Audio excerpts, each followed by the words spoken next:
மகர ராசிக்கு ராஜ யோக நேரம்.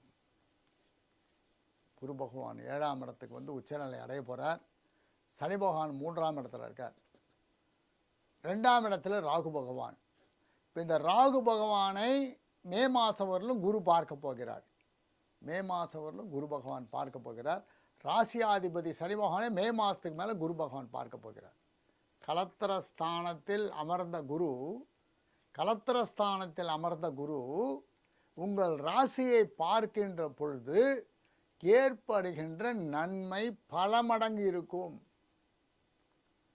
குரு பகவான் பார்வை ராசியில் விடச்சு பல மடங்கு இருக்கும்.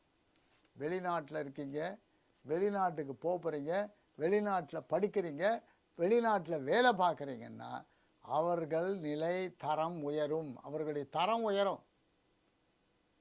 மகர ராசியில் ஜலத்தில் இருந்த குரு பார்க்கிறார். எதனா படிக்கணும்னு ஆசையாக இருக்குது, படிங்க. வேலையில் முன்னேற்றம், வேலையில் அபரிமிதமான முன்னேற்றம், பேர் புகழ், அடேங்கப்பா, இதுதான் இந்த மகர ராசிக்குள்ள பவர்.